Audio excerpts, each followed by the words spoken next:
I am Yan, a taskmaster moving through worlds, guided by my system, Zyokai, who has just announced my next mission. My real body lies in a coma after an accident. To wake up, I must earn 100 million points by completing tasks across various dimensions. In this world, I've inherited the life of a woman who committed suicide. Her husband's cold violence and his mistress's taunts drove her to depression, and finally, to her death. I feel a deep sense of pity for the original owner. She threw her life away for people who were utterly worthless. My system, Zyokai, confirms my mission. I am here to fulfill the final wish of the woman whose body I now occupy. The task is twofold. Make her husband, Fu Yan Chuan, regret everything and find a true, pampering love for myself. A handsome reward awaits my success. My new husband, Fu Yan Chuan, wastes no time. He wants a divorce, suggesting they tell everyone it's because they couldn't conceive. I look at him with amusement and contempt. It's a bold claim, considering the circumstances. The memories of the original owner flood my mind. He never once touched her in their entire year of marriage. His shamelessness is breathtaking. He cuts straight to business, asking for my divorce demands. He treats the end of our marriage like a negotiation. He offers a small settlement, an apartment and some cash, callously warning me not to get greedy. To his shock, I agree immediately. He can't understand why the woman who supposedly loved him for years would give up so easily. He feels a sense of relief that there will be no drama. He sets a date for them to finalize the proceedings. His mind is already elsewhere. He feels a sense of triumph, anticipating that he can finally be with his lover, Jia Ning, officially. I watch him leave, sneering at his pathetic eagerness. My system asks what our next move will be. The plan is simple. First, I move out. Then, I'll pay a visit to my husband's little lover, ensuring neither of them gets away with this. We arrive at the exclusive EC nightclub. Zyokai informs me that non-members are not permitted entry. I dismiss the system's suggestion to use my precious points for a pass. I'll find my own way in. I have far to go to reach my goal. Just then, a luxury car pulls up to the entrance. An opportunity presents itself. As the man steps out, I recognize him immediately. This is a superb specimen indeed. I step directly into the path of his car, creating a carefully calculated incident. I get into his car, calmly accusing him of hitting me. He eyes me with clear disbelief. I make my offer, a bargain he can't easily refuse. Forgiveness in exchange for entry into the club. He is, I note, even more handsome up close. He is completely unmoved, pushing me aside and telling me to get out of his way. I am stunned by his coldness. How can anyone be so unsympathetic? A different man calls out from his car, offering to take me into the club. Apparently, he overheard my plight. I turn and give him a confident, simple acceptance. Once inside, the man tries to guide me to his private room. My system helpfully informs me that he is a long-term guest here. I spot them across the room. My husband, Fu Yan Chuan, is with a young waitress, his little lover. My system provides the details. She is by Jia Ning, a poor student working to pay for her mother's medical care. Her gentle demeanor makes it obvious why a man with a hero complex like Fu Yan Chuan would be attracted to her. My system asks for my plan. A wicked smile plays on my lips. It's time to have a little fun. Fu Yan Chuan sees me, and his face registers pure shock. He never expected to see me here. He confronts me, immediately assuming I'm here to make trouble. I assure him I'm merely here to enjoy myself. I move closer, whispering a warning. He is to pretend he doesn't know me, or he'll regret it. I taunt him with a pointed look towards his mistress, suggesting his little lover might get jealous. The young woman approaches and asks who I am. He brushes her off, telling her to go on without him. He turns back to soothe his lover, telling her she's done nothing wrong. The sight is pathetic. I can't help but interject. Seducing a married man is, by definition, doing something wrong. He angrily defends her, insisting there's nothing between them and she is not a mistress. I applaud his very specific, self-serving logic. If that's the standard, I will happily play by his rules. My eyes land on the handsome man from the entrance again. This is my chance to give my husband a taste of his own medicine. I engineer another accident, stumbling into the handsome man. He dryly asks why I hit him this time. He reminds me, his voice laced with ice, that I was the one who initiated this act. I look at him defiantly, insisting that since he knocked me down, he is obligated to help me up. His expression remains indifferent. My first strategy having failed, I resort to fake tears. The man, however, is completely unimpressed with my dramatic performance. He sighs, clearly annoyed but defeated, and finally extends a hand to help me stand. I thank him with a flirty smile, calling his gesture a reward for being a gentleman. He gives me one last warning, telling me to stop wasting my energy trying to seduce him. Suddenly, my husband grabs my arm, furious. He demands that I follow him. I feign confusion, asking who he is and why on earth I should go with him. Fu Yan Chuan seethes, convinced this is all an elaborate act to make him jealous and win him back. I make it clear I wasn't trying to pick him up. The handsome stranger watches, amused by my audacity. Fu Yan Chuan loses his temper, enraged that I would dare try to seduce another man right in front of him. As he raises his hand to slap me, the stranger intervenes, catching his wrist. A real man does not hit a woman. The man, young Master Yan, speaks with chilling authority. He doesn't care about our drama, but he will not tolerate violence against women in his presence. He coldly dismisses my husband. Humbled and intimidated, Fu Yan Chuan quickly retreats. Fu Yan Chuan mutters a final warning for me to behave before he disappears. I turn back to my savior, young Master Yan. I ask him if he would be so kind as to give me a ride. He warns me that being in his presence is dangerous. There are many people in the city who would see him dead. I am not afraid. I look him in the eye and declare with confidence that I will protect him. In his car, he leans uncomfortably close, inquiring about the perfume I'm wearing. I am flustered by his proximity, but answer truthfully. I am not wearing any perfume. His gaze is intense as he issues a threat.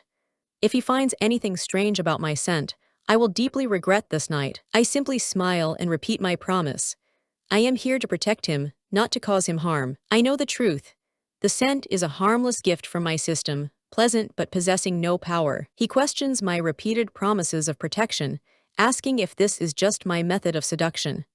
I challenge him playfully, noting that men can't say no. Suddenly, the driver warns young Master Yan that they're being pursued by several cars. Young Master Yan instructs me to hold on. I calmly assent, my heart not skipping a beat. He pulls me down, shielding me from the window. I obey without question. He glances at me, a flicker of surprise in his eyes.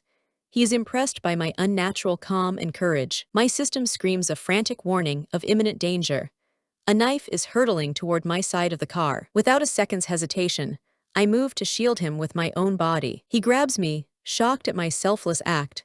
He demands to know if I am trying to get myself killed. I gasp against his chest, my voice faint. I told him I would protect him, and I am a woman of my word. The knife has found its mark in my shoulder. The wound is already turning black. The blade was poisoned. At the hospital, he asks me if I am afraid to die, while we wait for the poison analysis. I manage a weak smile. Of course I'm afraid of death. Everyone is. He doesn't understand. If I'm so afraid, why did I risk my life? He demands to know what I truly want from him. I state my intentions clearly. I want his love. This is part of my mission, to find a romance for the original owner of this body. To fall in love, I must find a man worthy of my heart. He, I tell him, is the perfect fit. He scoffs, suggesting money is a more practical desire than love. I counter that I don't need his money. In fact, I can take care of him. He is amused by my audacious offer. I add a caveat. He'll have to live frugally, as my funds are limited. He recalls his file on me. Qian, daughter of a chaotic family, a pawn in a loveless marriage. He knows I grew up neglected, and was married off to Fu Yan Chuan as part of a business deal. The file confirms her husband's recent affair and their pending divorce. The life I've inherited is a tragic one. His doctor friend, Tangzi, teases him about the rumors that will spread about his involvement with a woman. Bossy Yan impatiently demands the test results. The news is grim. A newly developed hallucinogen, fatal in large doses, addictive in small ones. Bossy Yan asks if there's an antidote. The doctor delivers the bad news. For now, there is no cure. I feel a chill run down my spine. My system appears with a shocking revelation. My unique body scent can neutralize any poison, but it will transform it into a powerful aphrodisiac for 24 hours. I've been tricked. Panic sets in. I have to get out of the hospital before the aphrodisiac's effects become obvious, and Bossy Yan gets suspicious. Just as I try to leave, I feel a wave of heat wash over me. The effects are starting. He stops me, holding me gently. He tells me not to move, believing the poison is still a threat. He sees my flushed face and asks what's wrong. I can only stammer that I don't feel well. Instantly concerned, he scoops me into his arms, intending to call for the doctor. I protest weakly, insisting the poison is incurable and I just want to go home to sleep. He relents, his expression unreadable.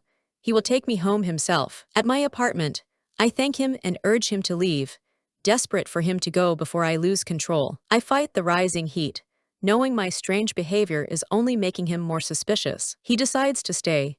He can't shake the feeling that something is wrong with my story, and he intends to find out what. He tells me to go to bed, promising to stay and watch over me.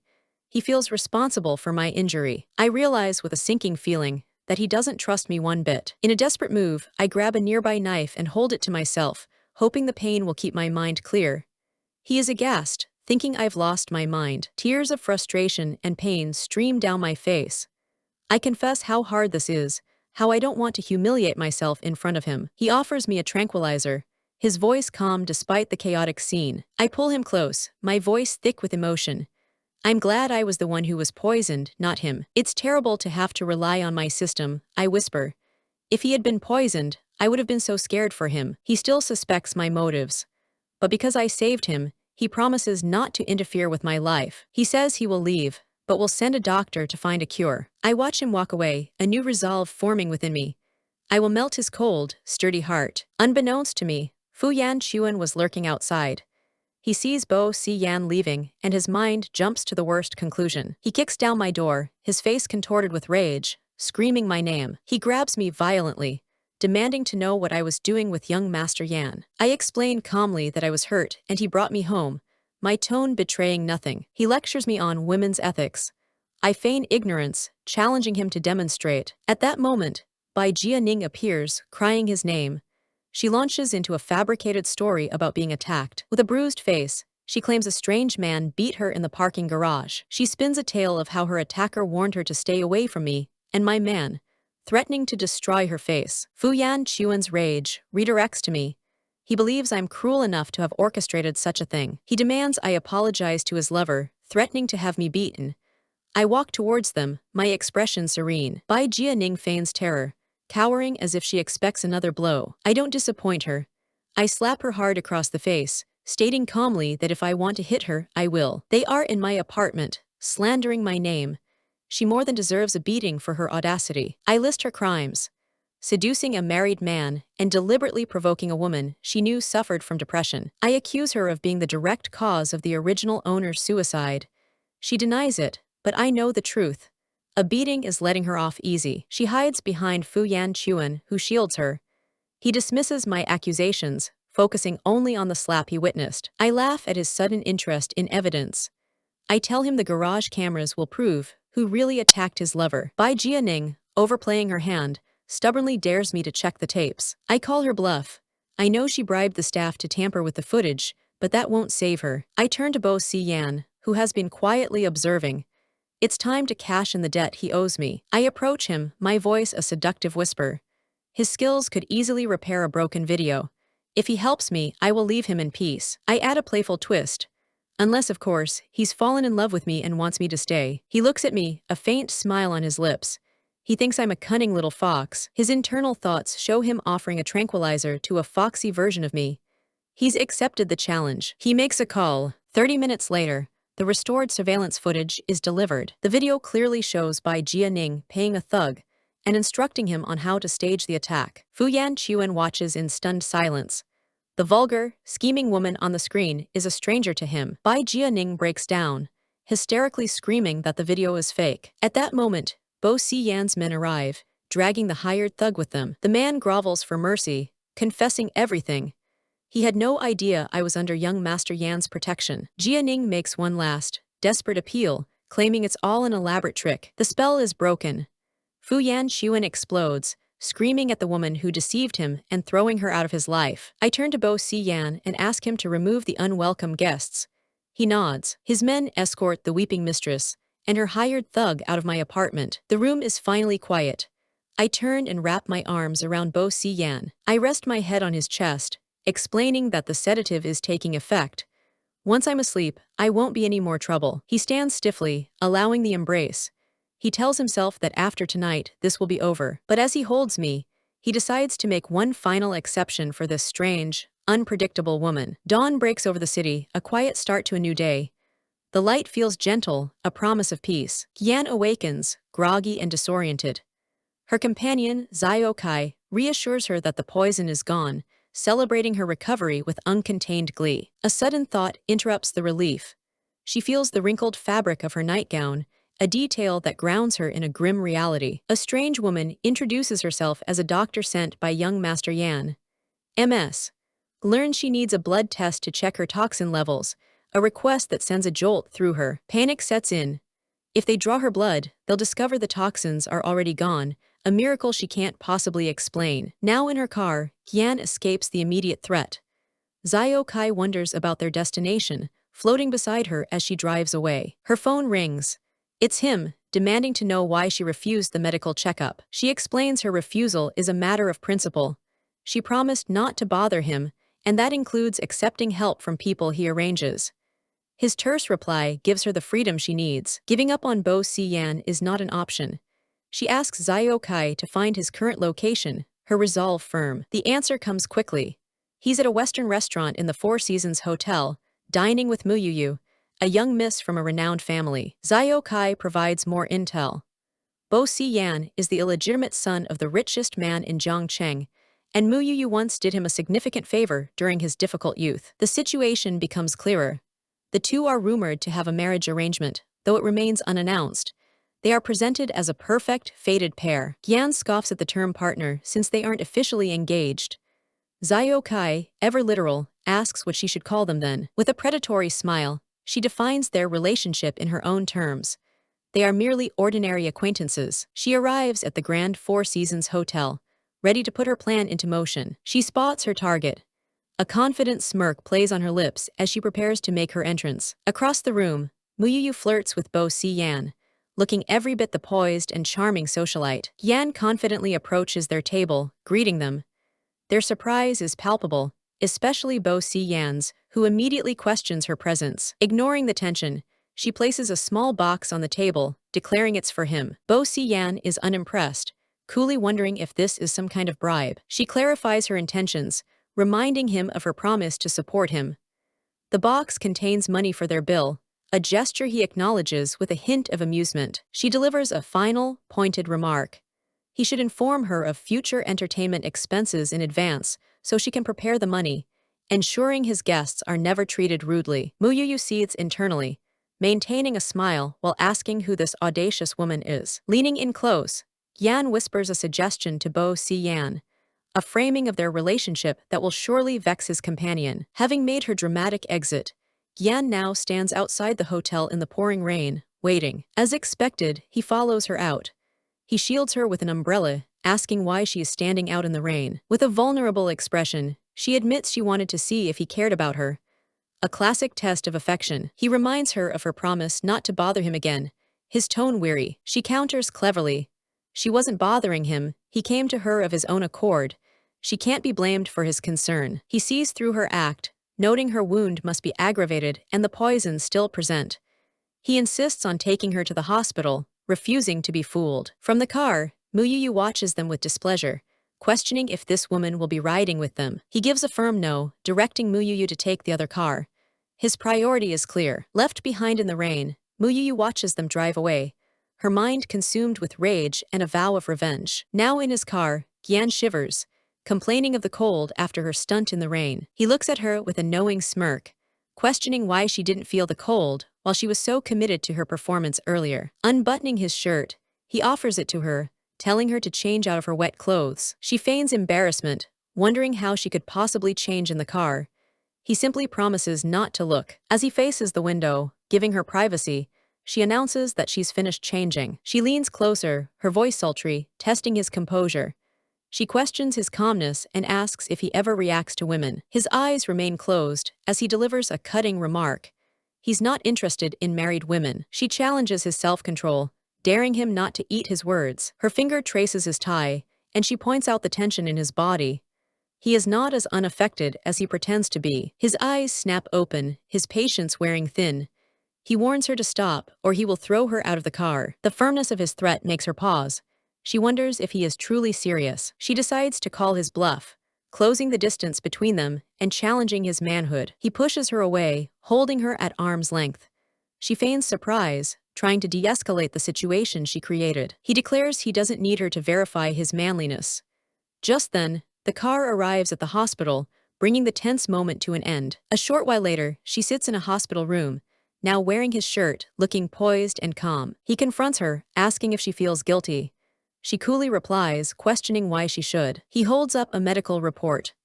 The type of poison she had couldn't be eliminated overnight, without a specific detoxification agent, confirming she had lied. With a self-deprecating smile, she guesses his suspicion.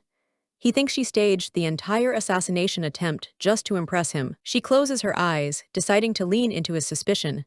Let him think what he wants. As she leaves, he watches her go, convinced that sooner or later, the truth of her innocence will be revealed. His subordinate rushes in with a report.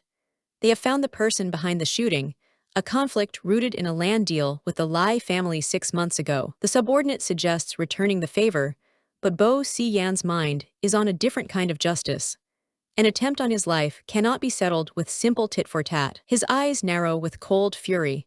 For his enemies, a fate more painful than death is what he has in mind. The subordinate, terrified but obedient, agrees to arrange it before being stopped by his master. Bossy Yan has a change of plans. He orders his subordinate to follow Qian instead, admitting to himself that he may have been wrong about her. A few days later, Qian is tired but satisfied, having finished setting up her new shop. She reflects on her new philosophy. To find true love, one must first have a career and self-esteem, not depend entirely on a man. This flower shop is the manifestation of that belief. It is the career she has chosen for herself. Suddenly, Xiao Kai's frantic warnings of danger fill her mind, red alerts flashing in her vision. A man grabs her from behind, a knife at her side. She tries to remain calm, offering him the cash from the counter. The attacker presses the knife closer, his intentions clear. He doesn't want money, he wants her. She realizes this isn't a robbery, but an act of vengeance. She quickly runs through a list of potential enemies in her mind. Miles away, Bossy Yan is furious, berating his subordinate over the phone for failing to keep an eye on Qian. His subordinate tries to explain his instructions were not to disturb her. Cutting him off, Bossy Yan demands to know the kidnapper's location immediately. He hangs up, his expression grim. Muyu watches him, a flicker of concern in her eyes. She is stunned and helpless as he walks away without a word, his focus entirely elsewhere. Others at the table gossip about his sudden departure, wondering what woman could be so important as to warrant such a reaction. The speculation continues. Young Master Yan must have a woman he likes, and she must be incredibly beautiful to have captured his heart so completely. Muyu is on the phone, receiving an update. She sneers, vowing that her rival's days of arrogance are over. The kidnapper confirms Yan is tied up in the car. They are on their way to the designated location to finish the job. Muyu's plan has changed. She's learned they've been discovered and orders the kidnapper to act immediately. She wants Yan's face destroyed. The kidnapper agrees without question. For the right price, he'll do whatever the boss asks. Driving down a dark road, the kidnapper glances at his captive in the rearview mirror, his thoughts turning predatory. He pulls over in a secluded area, deciding this is the perfect place. Yan struggles against her gag, her muffled sounds of protest ignored. He taunts her, finding her fear exciting. He encourages her to scream, believing it will only heighten his own pleasure. The car door opens, revealing an unexpected visitor. The kidnapper, Fang Kai, is stunned to see a woman standing there. He panics, demanding to know what she is doing here. This was not part of the plan, but it is not the kidnapper's accomplice who answers. From the back seat, Yan reveals that she was the one who summoned MS. Xiao Kai explains the brilliant maneuver. Yan had him hack the kidnapper's phone, send a false message to Muyu, and then block her number so she couldn't verify. Yan looks at her rival with amusement, asking if she plans to kill her now to keep her secret safe. She assures her there's one more thing she needs to know first. She brings up the past, questioning the story of Muyu finding a starving Bossy Yan in the slums. Muyu deflects, calling it none of her business. Yan presses on, questioning how a rich girl could so coincidentally pass by the slums and find the very boy she needed to save. She lays her accusation bare. Muyu knew the Bo family was searching for their lost son and deliberately staged the entire rescue. Cornered, Muyu admits it. With her secret exposed, Muyu's demeanor turns murderous. She declares that Qian will not be leaving this place alive. She turns to the kidnapper, offering him 10 million to kill Qian for her. The kidnapper looks at Qian with a mix of pity and greed.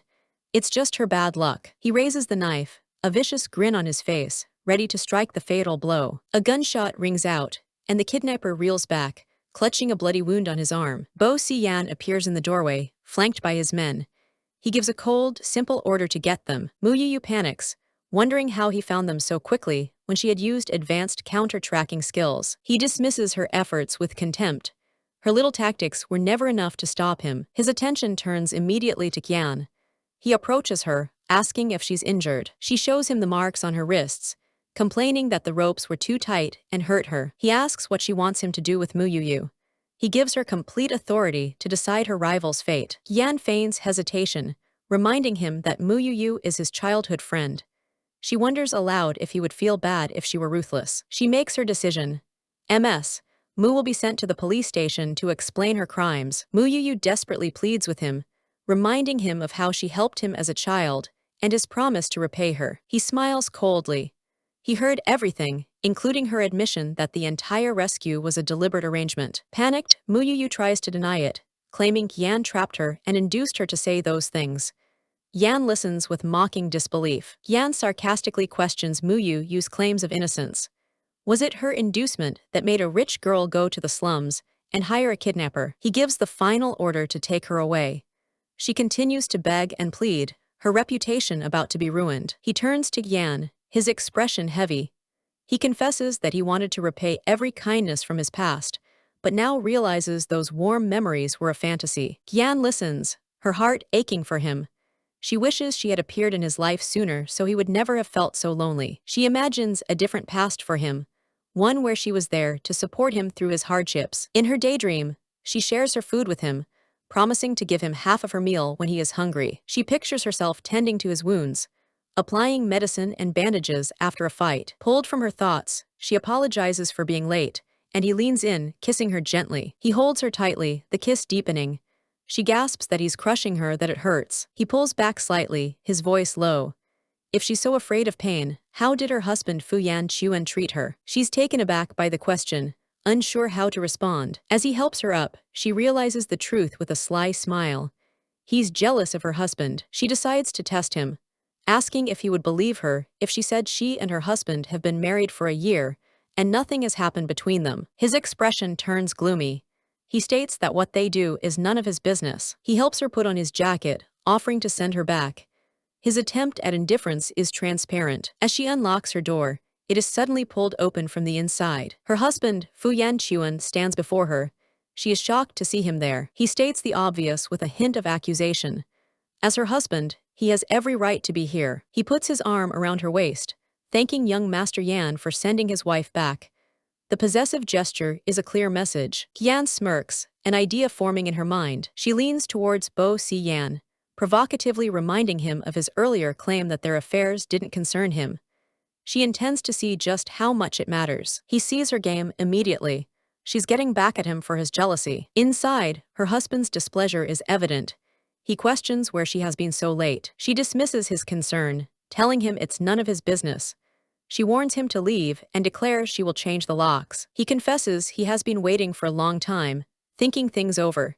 He admits his past prejudice against her may have been wrong. She retorts that he truly has no idea what kind of person she is.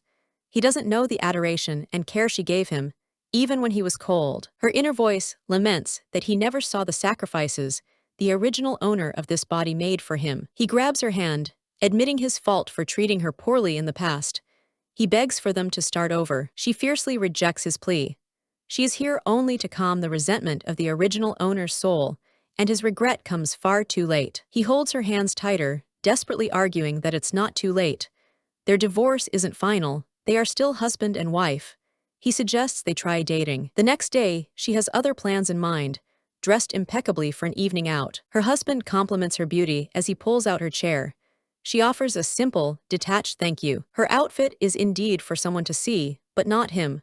She sends a text to Bossy Yan, inviting him to the restaurant where she is dining with her husband. She knows he's smart enough to see her trick. The question is whether he will play along. Meanwhile, she orders an expensive wine for dinner, a choice meant to provoke her husband. As they finish eating, she begins to worry.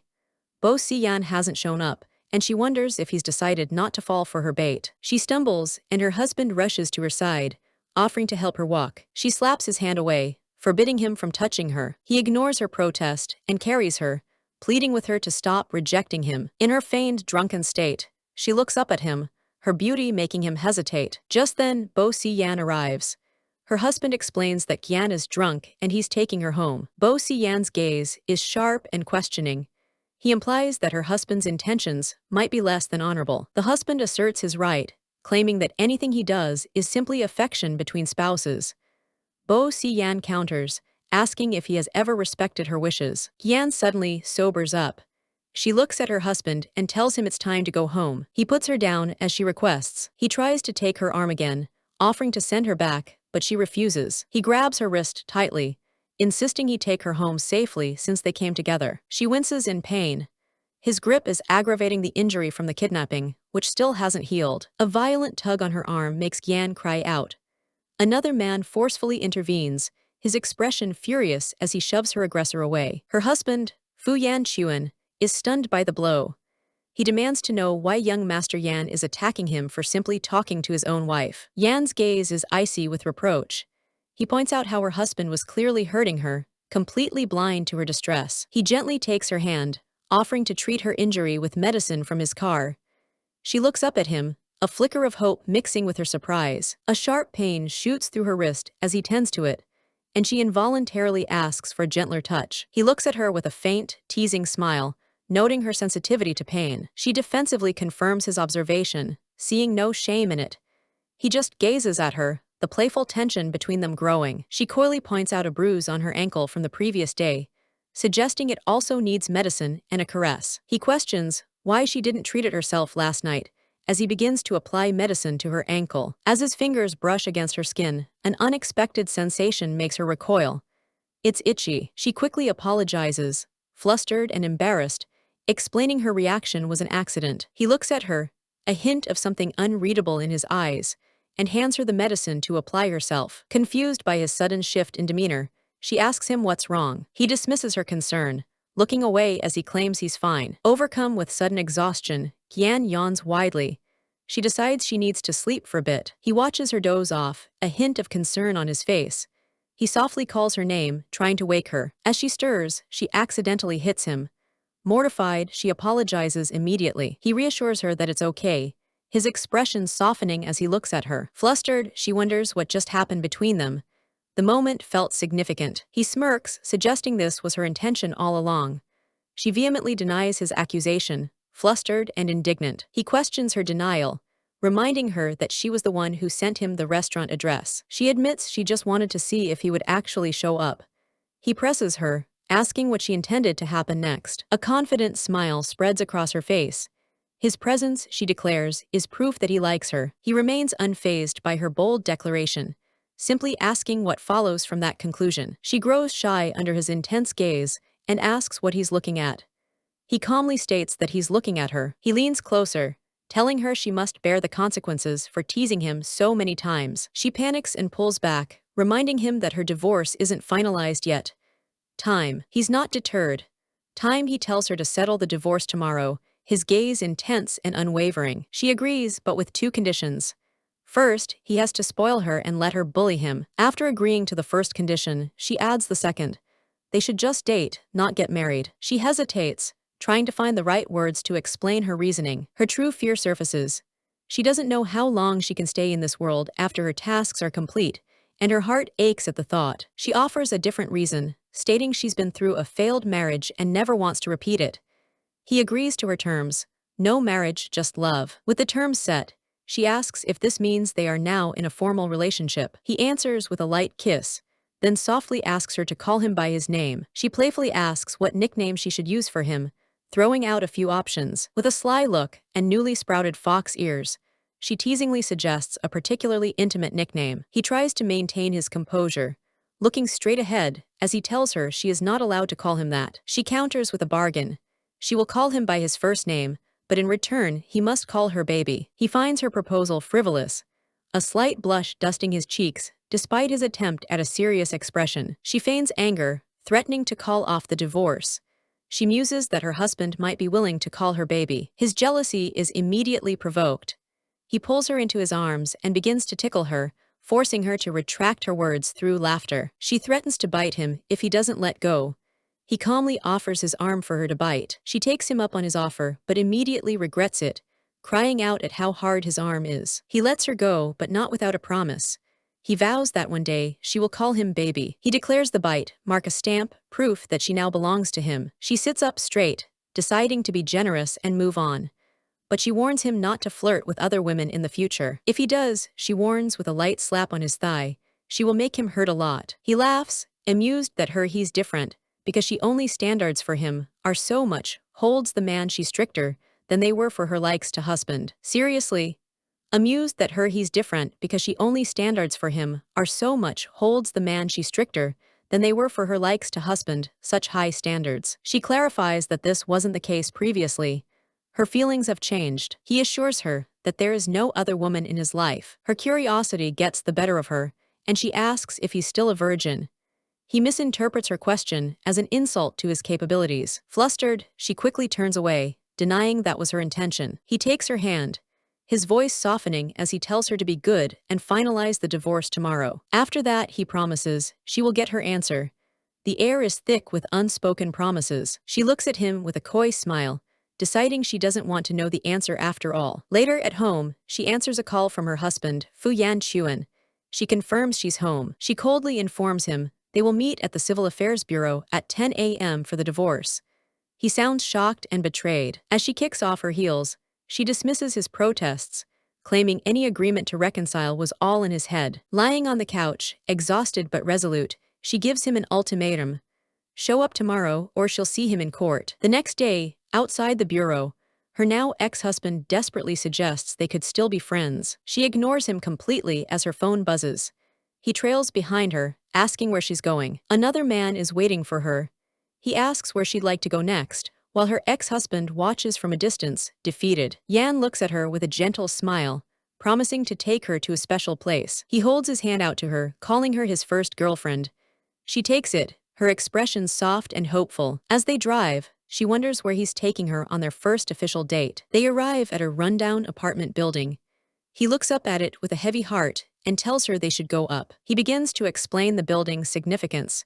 He and his mother lived here until he was 12. A flashback reveals the grim reality of the place. It was a brothel. He recounts a childhood of neglect, waiting for his mother to finish her work, sometimes sleeping on a street bench all night. She listens with quiet empathy, reassuring him that it's all in the past, and he has grown up well despite it. He clarifies that he didn't bring her here for sympathy. He wants her to see the real him, not the wealthy elite she might imagine. From the age of 10, he was caught up in gang fights and thievery, a bruised and lonely child. When he was 12, his mother died in this very house, leaving him utterly alone to survive. At 14, the Bo family found him, revealing he was the illegitimate child of their son. His father had forgotten the affair, but his dying mother sent a letter to his grandfather, which led to his rescue. She looks at him with deep understanding, remarking that he must have loved his mother very much. He remembers his mother as having a bad temper, but he knew she only wanted a better life for him. He lays his past bare, asking if she regrets being with someone like him now that she knows the truth. She looks him in the eye, asking why she should regret it. His past doesn't matter to her. Her reflection appears in his eye as she answers. All she cares about is if he is happy now. She pulls him closer, adding that she also cares if he is happy with her. Leaning against him, she makes a vow. From now on, she wants him to be happy. Having shared his past, he decides it's time to leave the grim place behind and drive her home. His driver approaches with news.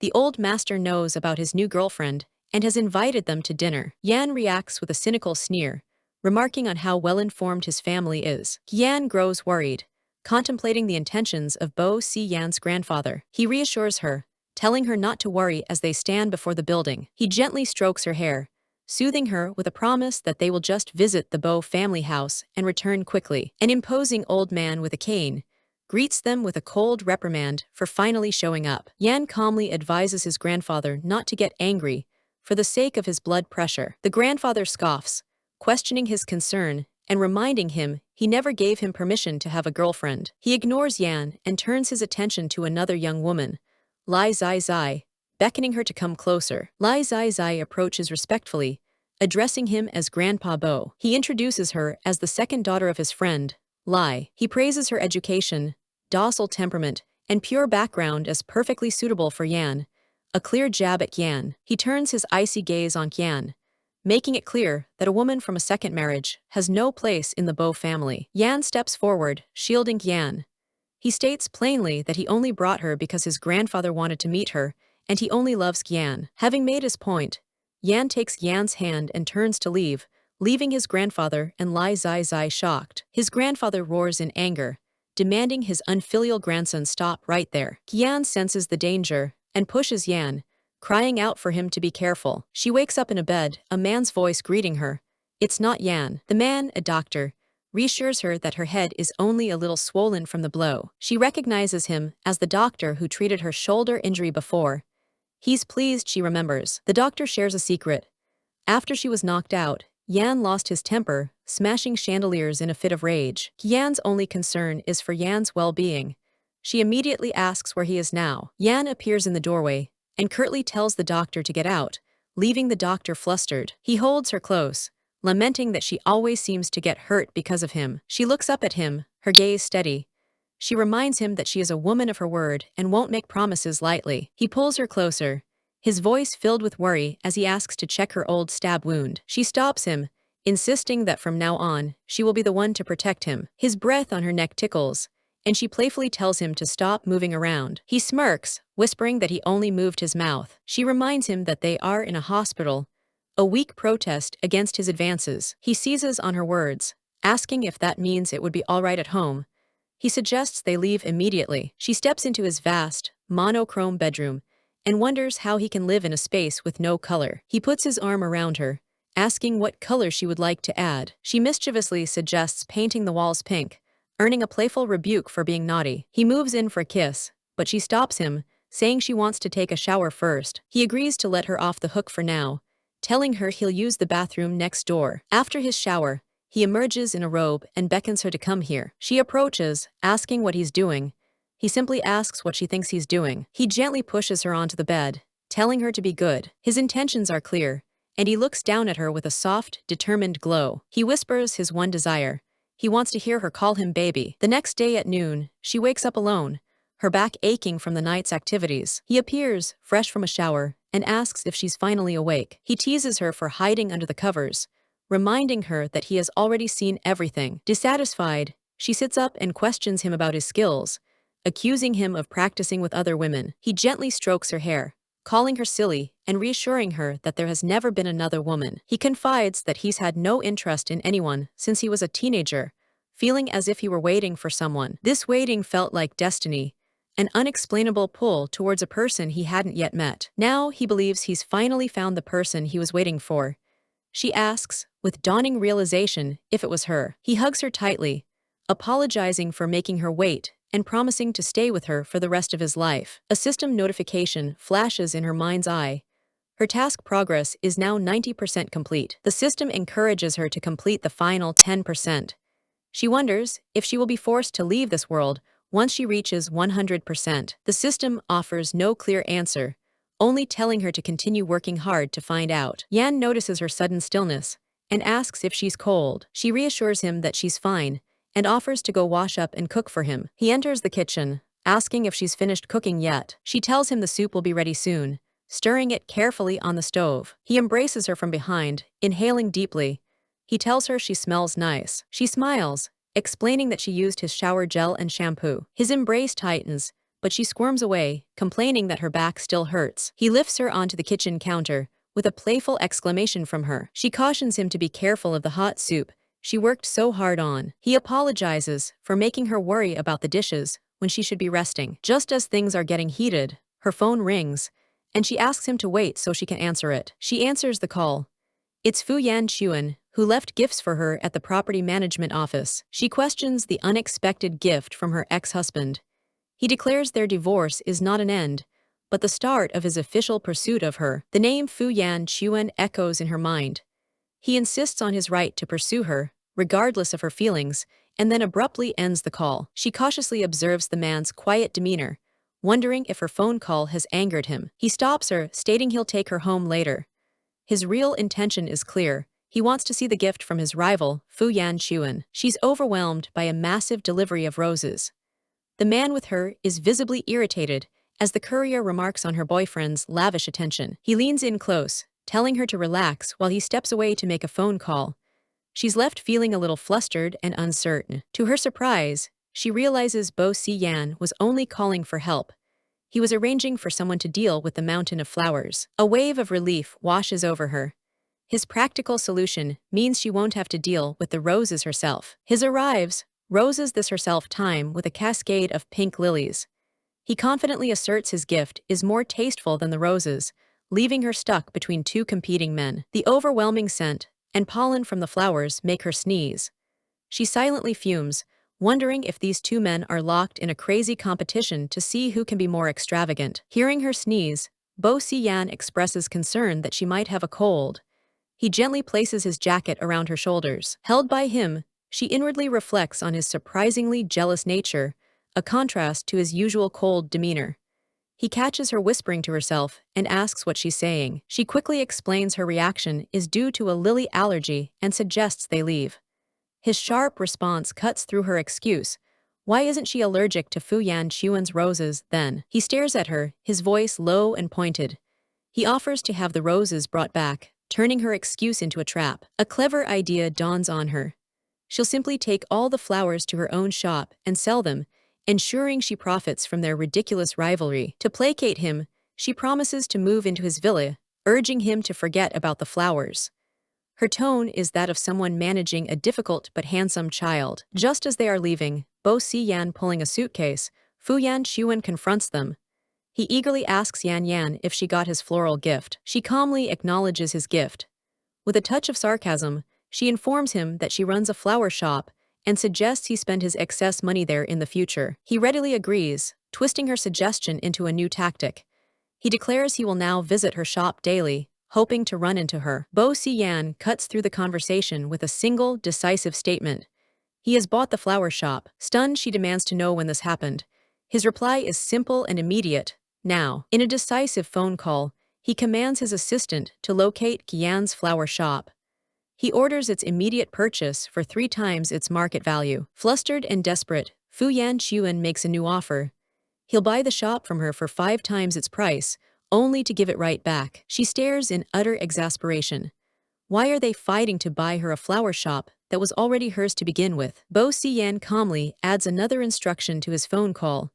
He wants the entire street surrounding the flower shop bought, price being no object. Fu Yan Chuan grudgingly admits he can't compete with that level of wealth. But he defiantly insists he has other ways to win Qian's affection. He leans in, trying a different tactic. He offers her highly coveted VIP tickets for a concert by a band she's known to like. She turns him down without a second thought. That interest belonged to the body's previous owner. To her, it's utterly meaningless. His expression softens with sincerity as he apologizes for neglecting her in the past. He promises to atone for it and leaves the offer for the tickets open for whenever she might want them. With his heartfelt plea delivered, he finally departs, leaving her to her thoughts. Her attention turns back to bossy Yan, who is now on the phone again, his patience clearly wearing thin with the person on the other end. His face is a mask of grim determination as he begins to issue another command. He's about to buy something else. She snatches his phone, fearing the worst. She quickly clarifies that she dislikes the band, begging him not to do something absurd like buying their entire agency. He looks amused, explaining he was only arranging for her necessities to be moved to his place. Relieved, she agrees. She muses on how, for someone so rich and powerful, young Master Yan still looks remarkably handsome even with a jealous pout. He gives her a stern warning to sort out the mess with her other suitor. If he has to step in, he promises it won't be pretty. She quickly agrees, promising to block and ignore her other admirer to appease his jealousy. A few weeks pass. She feels a sense of anticipation, having just bought a new set of lingerie for the evening. Her plea is useless. The delicate new lingerie is torn in his haste. The following morning finds her exhausted in bed, while he tenderly plays with her hair, looking utterly content. She gently pushes him away, begging for some restraint so early in the morning. She has to get up and go to the flower shop later. He offers to go with her, but she gently shoos him away, insisting he should go to his own office. He concedes with a tender kiss on her forehead. He arranges for her transport and makes plans to pick her up for dinner later. A profound contentment settles over her.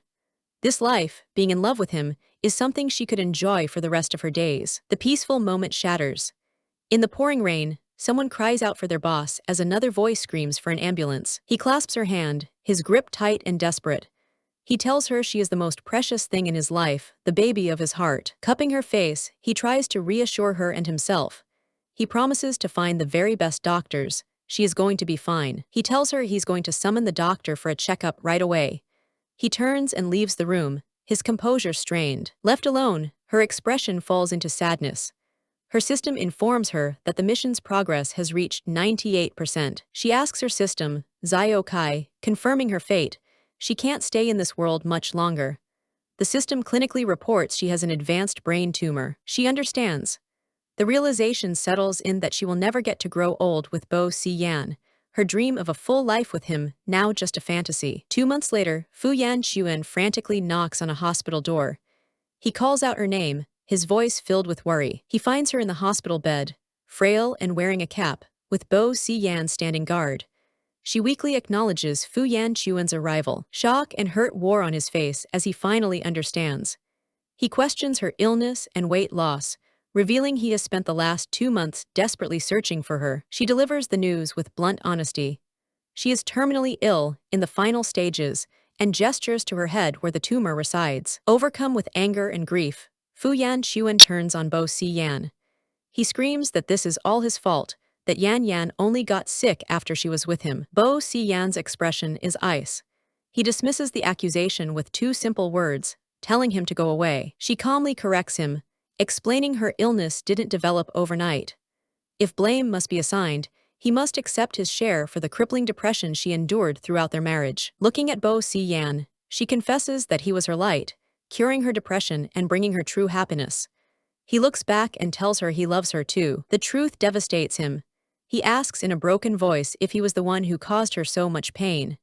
Her answer is a simple, soul-crushing confirmation. Ignoring her ex-husband's pain, she turns to Bo-si Yan with a soft expression.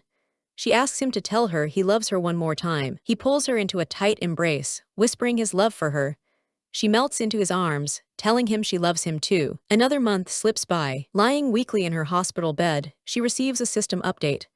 The mission progress is at 99%. She has 2 days left. She asks him to fetch her cosmetic bag, wanting to put on some lipstick. He tenderly offers to apply it for her himself. With the lipstick on, she looks at him with vulnerability in her eyes, asking if she looks ugly now. He looks at her with unwavering adoration. He tells her she is beautiful, the most beautiful girl he has ever seen. Her mood shifts, becoming serious.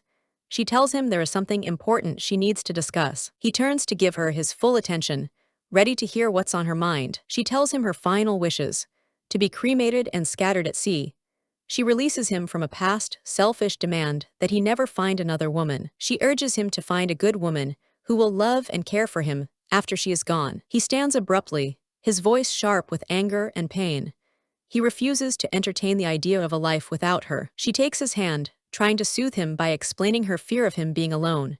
His answer is a simple, heartbreaking plea, then don't go. He presses her hand to his lips, desperately promising a future where she gets better and they travel the world together. He reminds her of her dream to visit every Disneyland, promising to watch the fireworks with her at each and every one. She gives a faint, bittersweet smile.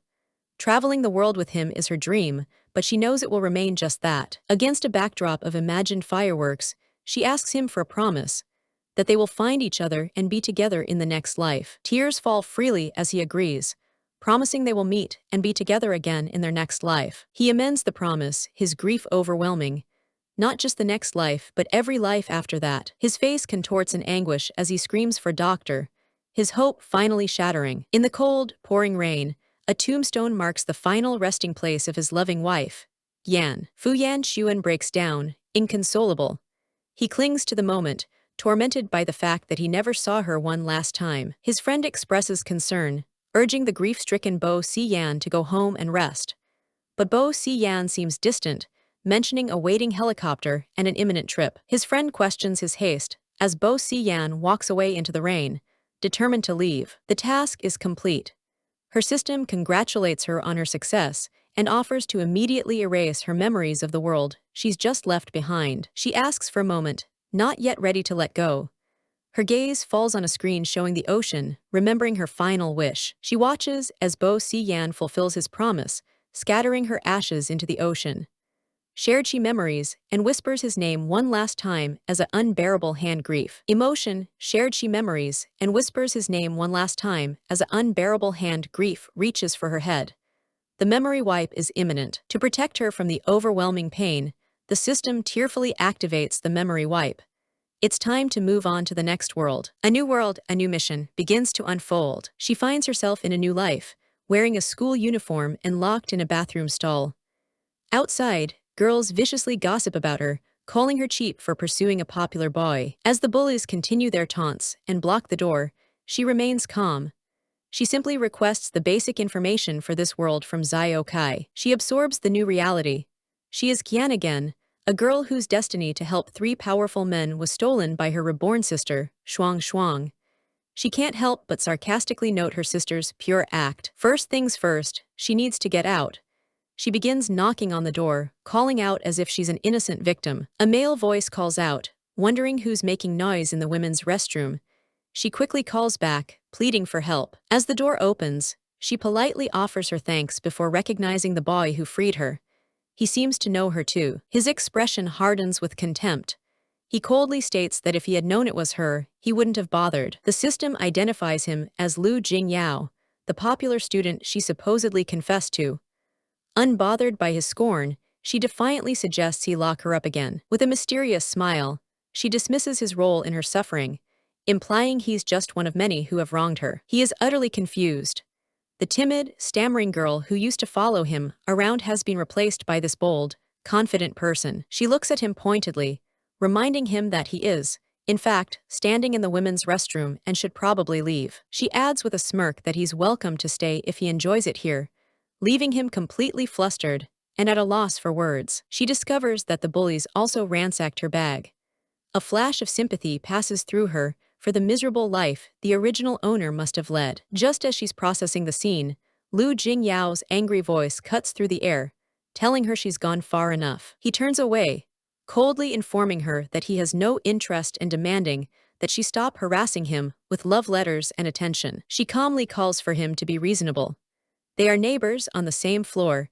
Walking the same way home hardly constitutes harassment. She demands the return of her letter. Since he was the cause of her being locked in the toilet, she has officially decided to hate him and wants nothing more to do with him. He scoffs at her, callously suggesting she must have done something awful to deserve being locked in a bathroom stall. He reluctantly hands over the letter. She takes it and orders him to take a detour, turning his own accusation of stalking back on him. As she walks away, she throws a final threat over her shoulder. If he follows, she'll report him for stalking. He is left utterly speechless. She finally arrives home at the residence building. Feeling human again after a shower, she steps out of the bathroom only to be greeted by her sister. Her sister greets her with a look of feigned concern, mentioning that she saved her some lunch. Yan is not impressed. She turns back, her voice dripping with irony, questioning if her sister truly has no idea why she missed lunch. She gets right in her sister's face, directly accusing her of instigating the bullying incident in the school toilet. Shuang Shuang plays the part of the shocked and protective sister to perfection. Yan inwardly notes that her sister's acting skills are truly impressive. It all makes sense now. This is how her sister managed to twist their parents against the original owner, painting her as the jealous and spiteful one. She smiles, ready to play her sister's game. The original owner was too honest to survive. She won't make the same mistake. Shuang Shuang suddenly feigns a panic attack, worrying that something has happened to Lu Jingyao next door. Yan inwardly questions this sudden change of subject. She suddenly remembers a key detail from the system files. Lu Jingyao has asthma, and she wonders if he's having an attack. They burst in to find him collapsed on the floor. His sister rushes to his side, calling his name in a panic. She hysterically asks him where his medicine is, promising to get it for him, but her frantic questions are useless. Annoyed by her sister's useless hysterics, Yan shoves her aside. She orders Shuang Shuang to get out of the way before she makes things worse. The sister accuses her of being jealous, but Yan snaps back that she is trying to save him, while the sister is just delaying things. She points out that if he had medicine, he would have already used it.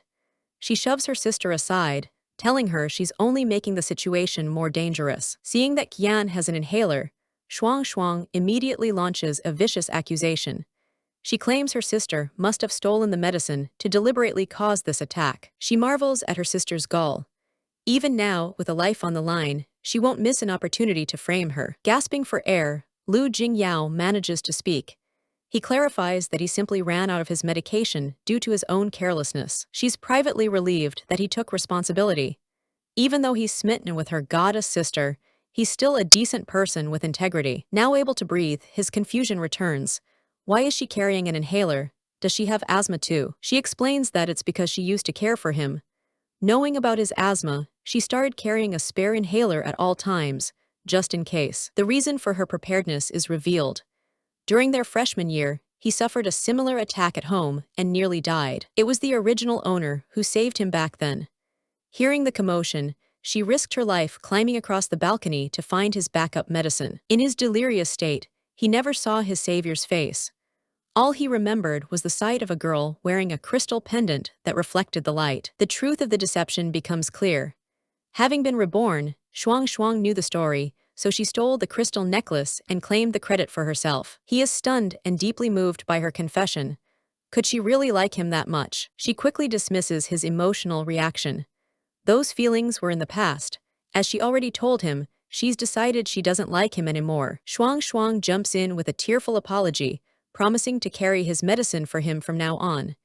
He quickly reassures her, telling her not to blame herself. Yan can only marvel at the performance. Her sister truly deserves an Academy Award for such a fiery, convincing act. Done with the melodrama, she announces her departure, leaving the two of them alone. He reaches out and stops her. He begins to apologize for his earlier harshness, admitting he said some unpleasant things. He continues his clumsy apology, admitting a guy shouldn't treat a girl so badly. She looks at him, surprised, and asks if this is an apology. He looks away, embarrassed, but confirms that he supposes it is. She smiles and forgives him. After all, the original owner was so fond of him, she would never have held a grudge. She advises him to rest and get his prescription refilled. She warns him that she can't be his personal savior every time. Shuang Shuang's thoughts race with panicked resolve. Get close to Lu Jingyao, personal the savior future founder of a multi-every-time billion-dollar robotics company. She vows not to repeat the mistakes of her past life. She will not stand by and watch Yan be pampered by three incredible men again. All of that glory, she believes, rightfully belongs to her and her alone. Back in her room, she asks Zio Kai for the original owner's wish. The mission is clear. Take back everything her sister stole and restore her tarnished name. A digital chart reveals Yan's connections, clarifying that her previous self had rescued 3 specific people from peril. With 2 men left to visit, she weighs her options, wondering which of the 2 she should choose to meet first. On a city road at night, she stands between 2 race cars, proclaiming her supreme skill with a confident flourish. A rival racer with a scar smirks, determined that this time, Rong Kai will not be the one to claim victory. Rong Kai remains unfazed by the taunt, his expression cold, as he delivers a quiet warning to his opponent. He is startled to find Yan in his passenger seat, his annoyance clear as he warns her to stay away from him. She coolly dismisses his threats and gives him an ultimatum. Either let her ride along, or she calls the police about the illegal race. He is taken aback by her nerve, but grimly accepts her challenge, deciding to let her face the consequences of her recklessness. The race begins with the wave of a flag, and Rong Kai's gaze narrows with intense focus on the road ahead. Yan cheers enthusiastically from the passenger seat, impressed by his immediate and skillful lead. She showers him with praise, declaring him a true god of cars, and expressing her certainty that he will win. A sudden, chilling realization dawns on Rong Kai. His brakes have been sabotaged, explaining his rival's overconfidence. She asks what their next move is, her tone oddly calm as she speculates about the possibility of them dying together. He barks out an urgent command for her to unbuckle her seatbelt and prepare to jump from the moving vehicle. He quickly instructs her on the proper way to jump to avoid serious injury, and she calmly confirms she understands. An alert flashes, warning of a large rock ahead, and Qian's eyes widen in terror at the new, immediate danger. Without hesitation, she instinctively throws her body over his, shielding him from the impending impact. He is stunned by her selfless act, questioning her. She explains she was protecting his head from a sharp rock. The immediate danger has passed, but she feels a sharp pain, realizing her arm is deeply wounded. She sighs, lamenting the constant misfortune that has plagued her since arriving in the strange new world. Adopting a pitiful act, she whines that her leg is hurt and demands that he carry her. He turns to her with an unreadable expression and concedes, agreeing to take her to the hospital. The scene shifts, indicating their arrival at the hospital for treatment. He is startled when she suddenly gets on his back, demanding that he now take her to his house. He flatly refuses, telling her she can go home on her own once her wounds are treated. She feigns pity, asking if he's so cold and unpopular that he has no friends to help him. He starts to walk away, but she presses on, questioning why he's so resistant to a simple house visit from a guest. She resorts to a more desperate plea, claiming she has no phone or money and will be stranded if he leaves her. As he continues to ignore her, she cries out that her leg is in too much pain to walk, finally making him stop. He relents with a compromise. He'll take her to a noodle shop downstairs so she can call her family for a ride. Still on his back, she leans in close and persists, asking why he won't just invite her in for a drink. He dismisses her, asking why he would invite a stranger home.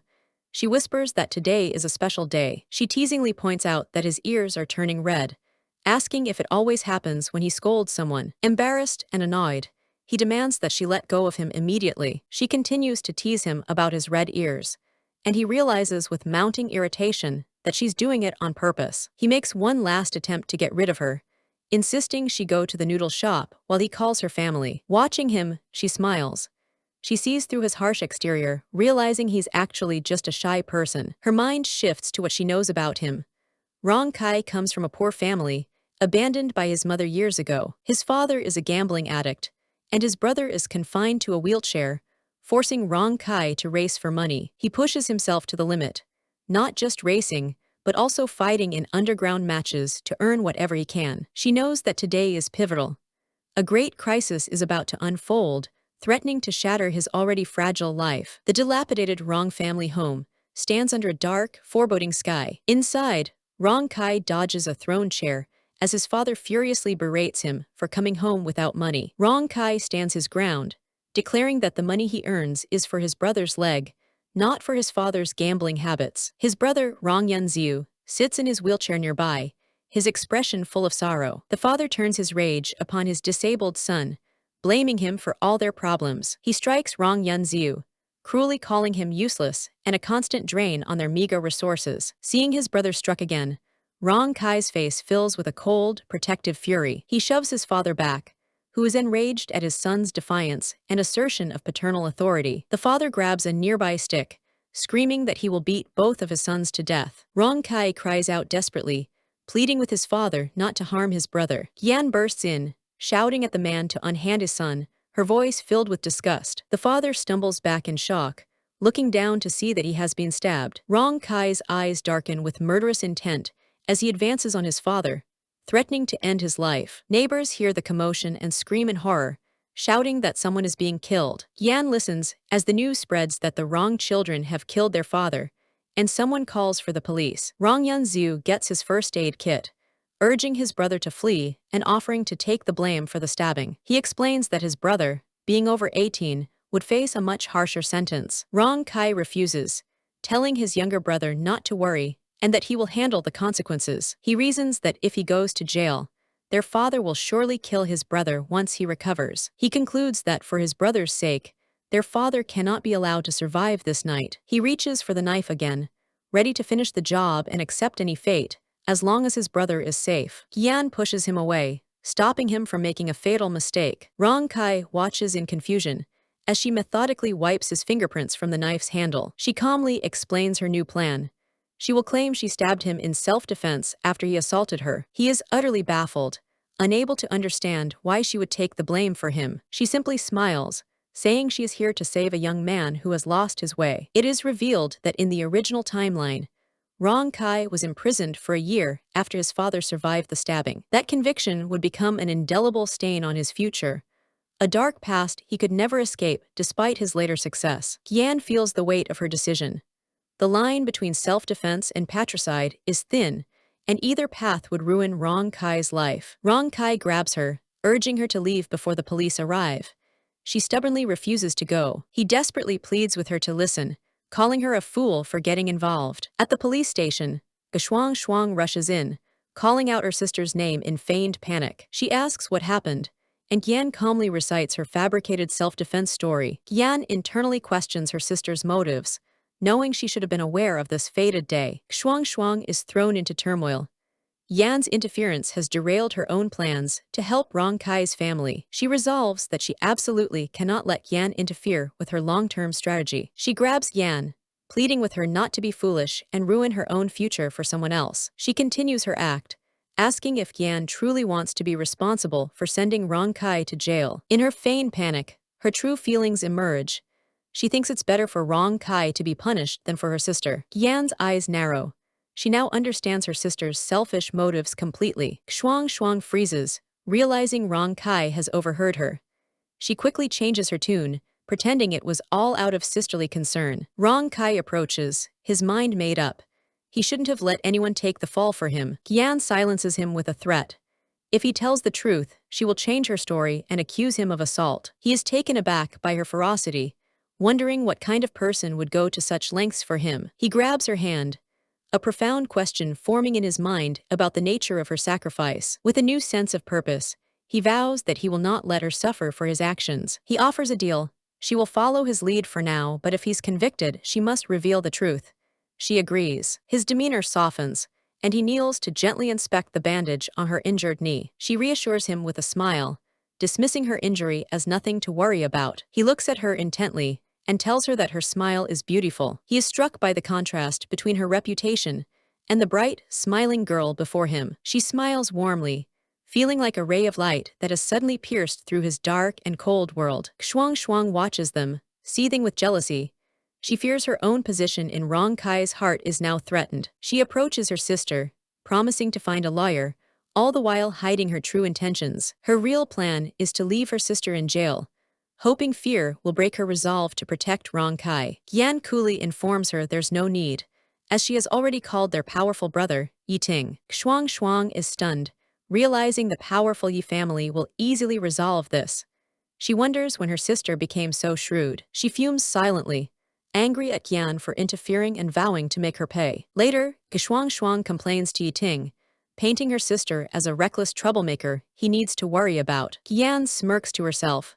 If her sister wants to play the victim, she can play that game much better. She interrupts them, ready to confront Yiting about their shared past and a long-held deception. A flashback explains that Yiting grew up with the sisters as their adopted brother. It's revealed that 2 years prior, the original Qian saved him from a collapsed building, but Shuang Shuang stole the credit. Qian stands ready to reclaim the truth and deliver justice for her body's original owner. Yiting speaks fondly of Shuang Shuang's supposed bravery, feeling eternally indebted to her. He offers to grant her any wish, a promise she intends to exploit. Shuang Shuang begins by dismissing other men as unworthy, setting the stage for her real request. She praises Yiting as the perfect man, handsome, gentle, and destined for greatness, making him the only suitable partner. She coyly suggests that her sister is the one who wishes to marry him. Yan cuts in with a sly grin, exposing the truth. It is Shuang Shuang who harbors these feelings. Yiting is flustered, rejecting the idea by reminding them of their sibling relationship. Shuang Shuang argues that they are not related by blood and tries to hold him to his promise. He draws a firm line, offering anything but marriage, which he forbids her from ever mentioning again. Yan interjects with a sharp remark, stating her sister has no right to ask for anything. She drops the bombshell, declaring that she was the one who truly saved his life. Shuang Shuang immediately denies it, frantically accusing her sister of spouting nonsense. She tearfully complains to Yiting, claiming her sister has been maliciously targeting her for years. Yiting recalls Qian's recent behavior, admitting that her hostility seems to support his sister's claims. Qian looks him in the eye, challenging his perception and asking if he truly believes she is the villain. He concedes that she has not been as sensible as her sister lately. She accepts his distrust, but insists she has proof of her claim. She recounts what really happened after the earthquake, explaining how her sister pushed her away and stole her heroic moment. She reveals the existence of a video, recorded by a bystander, that captured the entire event. This witness, she explains, was paid off by Xuang Xuang, but later began blackmailing her. Xuang Xuang is aghast, unable to comprehend how her sister could know about the blackmailer. She makes a last-ditch effort to discredit her sister, pleading with Yiting to trust her. Yan counters by offering the blackmailer's contact information as irrefutable proof. Yiting's expression becomes serious. He demands the information immediately. Yan calmly obliges, retrieving the contact from her phone. Xuang Xuang confronts her, bitterly questioning her motives for exposing the long-held lie. She accuses Yan of wanting Yiting for herself, projecting her own desires onto her sister. The accusation gives Yiting pause, and he briefly wonders if Yan has romantic feelings for him. Yan dismisses the thought, handing him the phone and stating she's too young to think about romance. Yiting wastes no time, immediately calling an associate to investigate the contact information. Yan makes a pact with him.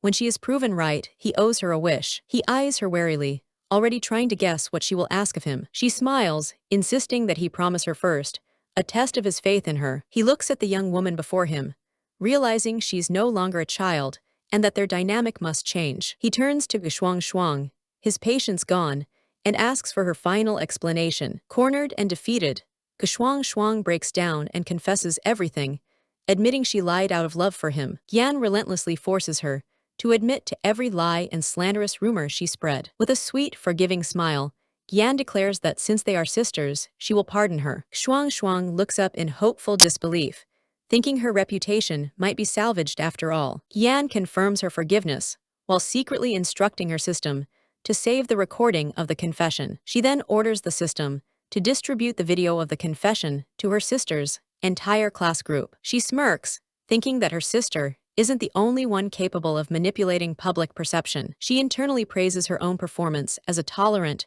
forgiving, and fairy-like sister. She turns to Yiting to cash in her wish. She wants him to promise he will never marry Xuang Xuang. Her sister screams in outrage. Xuang Xuang erupts in fury, accusing her sister of being a vicious, manipulative liar. On her knees, the woman desperately begs Yiting not to cut her off, promising she will change and pleading for just one more chance. Her hand falls limp as his cold refusal echoes. He never wants to hear those words from her again. While one sister watches in smug satisfaction as Yiting agrees to her request, the other can only cry out in horrified protest. Yan playfully proposes they seal their deal with a pinky swear, a suggestion he dismisses as childish. As they seal their promise, Yiting is struck by a wave of regret. For 2 years, he had treated her wrongly, always siding with Xuang Xuang. Yan then asks for a new phone, subtly warning her sister about a video that will soon surface. He gently reassures her, promising to get the phone and make amends for all his past wrongdoings. He vows to himself to spend the future slowly repaying her for 2 years of misunderstanding and unfairness. Xuang Xuang seethes with jealousy. All that tenderness and affection should have been directed at her. Her fury mounts as she realizes she completely underestimated Yan's cunning and manipulative nature. After Yiting leaves, she finally checks her phone, puzzled by the flood of notifications. The class group chat is exploding. Her classmates are horrified by her actions in the video, their opinions of her and Yan changing in an instant. Panic sets in as she frantically tries to figure out who could have recorded and shared the damning video. The possibilities race through her mind, each more terrifying than the last. A horrifying thought dawns on her. Yiting knew. His disgust was intentional, and he wanted her to face this public humiliation. Overwhelmed but not defeated, she grits her teeth, determined to find a way out of this mess. She has to save herself. Yan looks on with amusement, finding her sister's attempt to play the pitiful victim utterly predictable and unimpressive. She knows the facade won't last.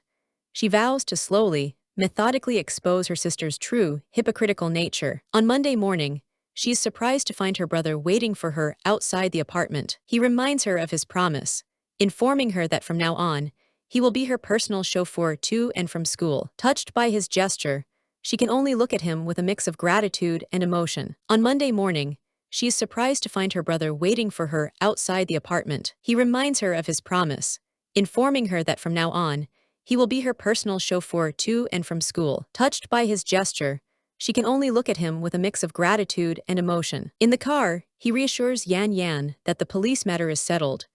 Rong Kai's father has woken up and will not be pressing any charges. He adds that her classmate Rong seems like a good person, having revealed the truth of the situation to him. His gaze sharpens as he directly asks her why she would take the blame for the boy.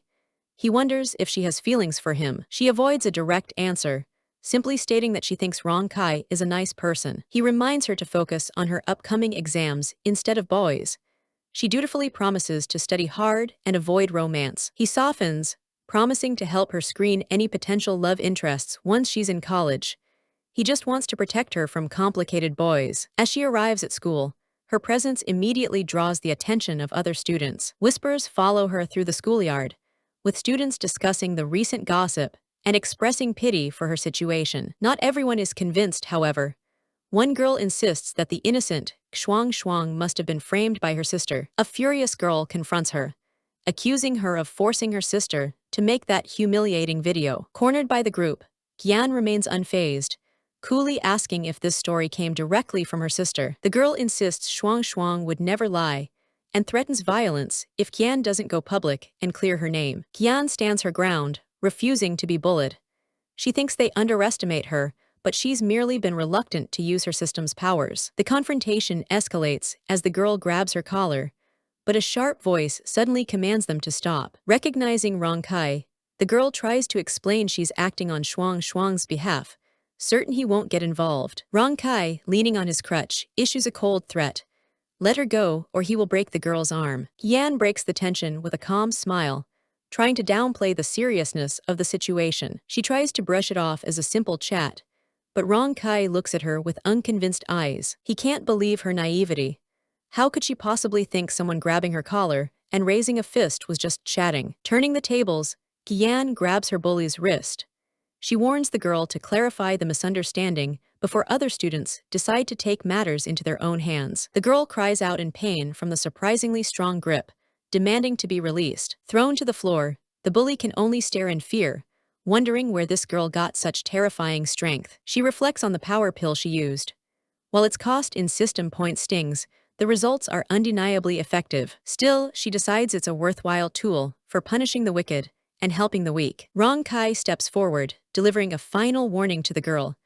If she ever bothers Gian again, he won't be so merciful. Terrified, the girl promises to stay away and begs for help with her dislocated arm, but he coldly rebuffs her. Seeing him on his crutch, she tells him he shouldn't go alone with his injured leg. The school hallway buzzes with shock as Rong Kai, the school's iciest student, walks by carrying Yan in his arms. Flustered by the stares, she begs him to put her down, but he calmly refuses, stating he'll carry her all the way to their classroom. Back in the classroom, a friend rushes to Shuang, confused as to why her supposed friend Rong Kai is carrying her sister. Hiding her fury behind a tight smile, Shuang explains he was just helping her injured sister out of respect for her. Internally, she seethes.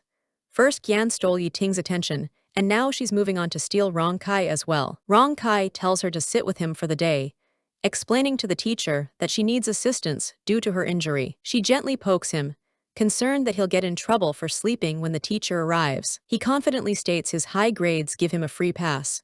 Annoyed by his boast, she's nonetheless tempted when he offers to help her study. A small, pleased smile graces her lips as she accepts his offer, thanking him in advance. Startled, she pulls back as he grabs her hand, wondering why he's suddenly touching her. He reassures her it's fine for her to rest, admitting that he was up all night working a part-time job. At the canteen, the thought of evening self-study looms over the students, ruining the taste of their dinner. She deduces Rong Kai is skipping class to work again, but her thoughts are interrupted when she spots her sister surreptitiously following him. A sense of unease prompts her to get up. She has to follow them and see what's going on. She finds herself at an underground boxing gym, where a pop-up reveals Rong Kai is scheduled to fight tonight for a cash prize. When she sits down, Shuang immediately confronts her, hostilely asking if she's there to compete for Rong Kai's affection. Yan scoffs, sarcastically questioning her sister's ambition in trying to juggle 3 different men at once. Her sister snaps back that it's her own business, warning Yan to back off before she forgets any notion of sisterhood between them. She reflects on their relationship, questioning if any real sisterly bond ever existed, especially since her sister was reborn with only self-interest in her heart. Feeling superior, Shuang smugly hints at a secret she shares with Rong Kai, dangling it like bait. Yan merely yawns, dismissing the offer with complete disinterest, much to her sister's annoyance. The atmosphere in the ring crackles with tension as the match begins. A wave of genuine concern washes over her, and she can't help but cry out for him to be careful. In a flash, it's over. The referee raises his arm in victory as the crowd erupts in cheers. She applauds, deeply admiring his fearless spirit. A man with nothing to his name has nothing to fear from losing. He approaches, his brow furrowed in surprise and a hint of annoyance, asking why she's there. Shuang quickly steps in, offering him a drink with a display of concern. She was so worried he would get hurt. Yan calmly interrupts, holding out a simple bottle of mineral water. Her eyes widen in disbelief. She had bought her drink specifically for him, and now he was being given a choice. She offers the water casually, making it clear her kindness is a take it or leave it proposition. Panicking, Shuang desperately tries to explain away the video, claiming it's fake, and she was tricked by her sister. He calmly states he hasn't seen a video, as he doesn't even own a phone, and takes Yan's hand. She smiles, telling him he doesn't need to see it. He should simply trust whoever he feels is more trustworthy in his heart. His gaze softens as he looks at her. He trusts her. Her eyes tell him everything he needs to know. Cornered, Shuang issues an ultimatum, demanding he choose her drink, and warning him to consider the consequences of his decision. His expression hardens. He hates being threatened more than anything, and rejects her offer of help if it comes with strings attached. She panics, recalling from her past life the one doctor who could cure his brother. This was supposed to be her ultimate leverage. She can't understand why her plan is failing. This knowledge was meant to be the bait that would make him forever indebted to her. Yan smiles knowingly. She casually mentions the doctor's name, revealing that she too knows how to find him. Struck speechless, a terrifying possibility dawns on her. How could she know about Dr. Kai unless she was also reborn? It all clicks into place. This must be why her sister has changed so dramatically, why she's been so bold and cunning. Rong Kai asks what she meant, but before she can answer, a panicked Shuang denies everything, cutting the conversation short. She decides to keep her secret. The knowledge of her rebirth is her greatest advantage, and she cannot afford to reveal it. Breaking the tense silence, Rong Kai simply states that he's thirsty. As he drinks the water, she finds herself captivated, thinking how handsome he looks even in such a casual moment. Finished with his drink, he tells her to go wait outside for him. He'll take her back after he changes. He then turns to her sister, telling her plainly to leave as well. The sign on the door makes it clear this is the men's changing room. As she walks away, she thinks to herself that her sister's victory is temporary. It's not over yet. Consumed by rage, she makes a silent vow to herself.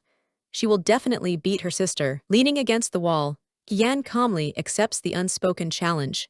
She'll be waiting for whatever her sister throws at her. Storming down the hall, she decides there isn't room for both of them in this life. Only one Shuang is necessary. She isn't worried. As long as her sister makes a move, she'll have the opportunity to ensure she never gets up again. A fellow boxer approaches her, offering to teach her how to fight if she's interested. She doesn't even spare him a glance, flatly stating her lack of interest. Undeterred, he continues to press, offering to buy the innocent student girl a coffee. Her annoyance grows.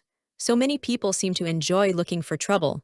Then she remembers the power pill hasn't worn off yet. Just as the boxer reaches for her, a crutch slams down, blocking his path.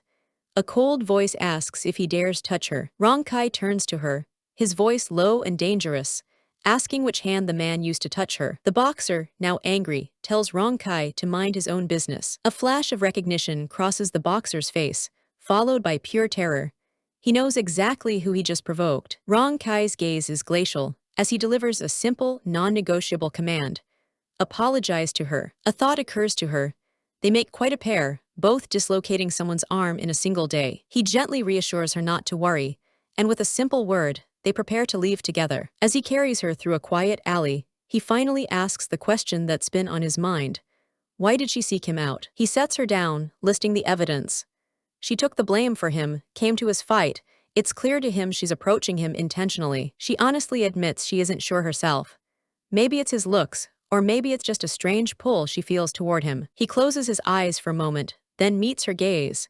He doesn't care about her reasons, but there's something she must know. He warns her that his world is not a place to enter lightly. If she chooses to step in, he won't allow her to leave. Her heart hammers in her chest as she tries to decipher his cryptic warning. What does he mean he won't let her go? He turns to leave, giving her an out. If she's afraid, she should stay away. Then, he offers to take her home. He feels her embrace him from behind and thinks it was foolish to hope. Who would willingly choose to enter his difficult, barren world? The moon hangs over the family apartment building as night settles in. As she walks through the door, her brother's voice cuts through the quiet, asking where she has been. Trying to act casual, she tells him she just went to watch a boxing match. He reminds her of his promise to pick her up, his tone laced with disappointment that she forgot. He confronts her directly. She promised to study, yet she skipped class to go see a boys' boxing match. She quickly tries to soothe his anger, promising it won't happen again. But he reminds her of her poor performance on the last mock exam. She remembers the real reason for her terrible grades. Her sister had arranged for gangsters to bully her, causing her academic downfall. Full of confidence, she makes a bold promise. She will place in the top 10 on the very next exam. Her sister appears, mockingly asking what nonsense she is spouting now. Her brother lectures her about realistic expectations. Simply improving her rank at all would be a significant achievement. Yan asks for her sister's rank. Shuang proudly announces she placed 5th overall. Yan lays down a challenge. If she scores higher than 5th place, her sister must confess the truth about the rescue incident to everyone. Shuang eagerly accepts the bet, setting her own terms and appointing their brother as the official witness. He sees this not as a real contest, but as a clever way to motivate her to study. The outcome doesn't matter as much as the effort, but he adds a stern warning. If she skips class for that boy again, he will handle it personally. She grits her teeth, resolved to succeed. Her system offers assistance, but she refuses. The last power-up was too expensive, and she's determined to save her points and succeed on her own. She knows her academic foundation is weak, but she believes that with hard work and her good memory, she can overcome the gap. On the day of the exam, she sits at her desk, entirely focused on the task ahead. Behind her, whispers spread. Students mock her for daring to challenge their beloved goddess Shuang. She remains impassive as they question her character, wondering how a sister could be so cruel. The contrast between the two sisters is stark in their minds. One a fairy, the other a monster. One girl laughs, eagerly anticipating the joke Yan's exam results will be. A quiet voice cuts through her derision. Flustered but defiant, the girl doubles down, comparing the scumbag Yan to the studious and high-ranking Shuang. The answer is simple. She will win with pure strength by utterly crushing her sisters. A serene smile plays on her lips as she tells them to just wait. The truth will be revealed soon enough. Rong Kai confronts her at her classroom door, telling her to stop bothering her sister. Shuang came to him, crying about the bet and the video. He looks genuinely concerned, conveying how hurt and saddened Shuang was by her sister's actions. Her expression hardened slightly, so her sister went running to him to complain. Of course, the girl leans in close, pressing Lu for answers about his feelings for another. She questions his motives, wondering if it's pity, attraction, or something more serious. Lu averts his gaze, flustered by the accusation. He internally insists his feelings are pure, born from a desire to protect his savior, Shuang, from any harm. She dismisses him with a simple thought. Nerd. She sees his devotion as naive, believing he's just a backup plan for the very savior he's so determined to protect. She calmly refutes his reasoning, clarifying that liking someone isn't shameful. She reminds him that she also saved him recently, a fact he seems to dismiss as irrelevant. He concedes that she helped, but his mind drifts back to Shuang's far greater sacrifice. He remembers her risking her own life to save his, a debt he feels he can never truly repay. She inwardly laments his stubbornness and lack of insight. Yet, his integrity is undeniable, and for that small virtue, she'll forgive his current blindness. Deciding it's a lost cause for now, she walks away. She leaves him with a parting promise. The truth will reveal itself with the mock exam results. Hidden behind a door, Qian panics.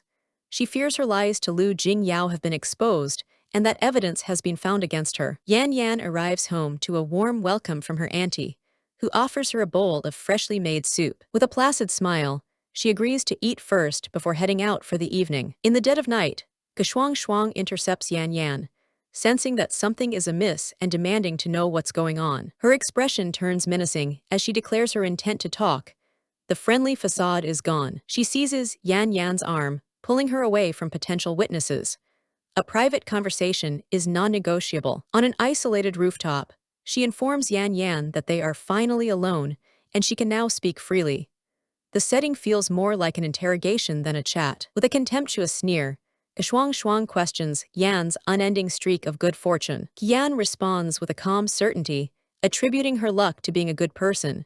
She hints that karma is on her side. The confrontation escalates as Shuang presses her about the evidence. She admits to eavesdropping, but remains defiantly unapologetic. Her smile turns sinister as she asks about dinner. She then reveals her treachery, gloating about the spiked soup her sister just consumed. A wave of horror washes over Yan as she understands the truth. Her sister's simple confirmation is chilling. She lays out her perfect crime: a secluded rooftop, no witnesses. The fall will look like an accident, a tragic end for a troubled girl. Something is terribly wrong. She frantically calls for her internal system, Kai, but receives only silence, realizing she's been abandoned at the worst possible moment. As Qian retreats, phone in hand, her sister mocks her desperation. Recording or calling for help both seem futile. She dismisses any attempt at resistance with cold confidence. This outcome, she explains, is a direct result of Qian's own defiance. Her justification is simple: Yan chose this fight, so she must face the consequences. A strange sensation begins to overtake Yan's body. The drug begins its work, and her sister sadistically asks if she feels the euphoric urge to dance.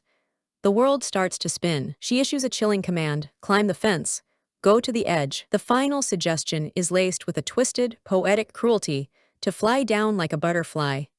Lost in a hallucination, she reaches for the illusion. In her drug state, the impending doom feels beautiful and serene. Poised on the edge, her trance is broken by the sound of approaching footsteps. Someone has arrived, witnessing the terrifying scene. Confused and detached from reality, she turns towards the voice, trying to identify her unexpected audience. The fog in her mind parts just enough to recognize the man before her. A wave of joyous relief washes over her as she identifies her beloved brother Min. He is taken aback by her words. The sudden realization that she might have feelings for someone hits him unexpectedly. He quickly pushes the thought aside. Her safety is the only thing that matters right now. He extends his hand, his voice steady as he calls her name, pleading for her to trust him. Gazing at him with pure devotion, she promises never to leave his side again. In her mind, this is a reunion. With blissful abandon, she spreads her arms, ready to fall into his embrace, seeking his permission. He catches her just in time, his grip firm on her wrist. In her delusion, she mistakes his terror for sorrow over her absence. He calmly lays out a desperate plan to save her, and she, in her trusting state, agrees to follow his instructions without question. Just in the nick of time, her system reboots. It immediately detects the poison and begins the detoxification process. As the system purges the toxins completely, clarity returns with a jarring thud. The haze clears, replaced by a horrifying realization. She cries out his name, Rong Kai, understanding he sacrificed himself to break her fall. At the hospital, the stark, illuminated sign confirms the worst. A life hangs in the balance behind closed doors. Alone in the sterile hallway, she waits, her thoughts a desperate mantra for him to survive. Kai reappears, offering an explanation for its absence during the crisis. Numbly, she reassures it, her own safety feeling insignificant now. She asks the one question that matters, but the system is powerless to answer. The weight of his potential sacrifice is crushing. The little spirit tentatively probes, asking if she recalls her words from the rooftop. Lost in worry, she has no memory of her delirious confession. Kai breathes a sigh of relief. It knows that the system glitch nearly triggered a catastrophic memory recall from a past life. The crisis of memory is averted, just as the doctor emerges from the operating room. Hope and fear warring in her eyes, she desperately seeks news from the surgeon. The doctor delivers a mixed verdict. The surgery was a success, but the patient remains in a dangerously unstable condition. He doesn't mince words.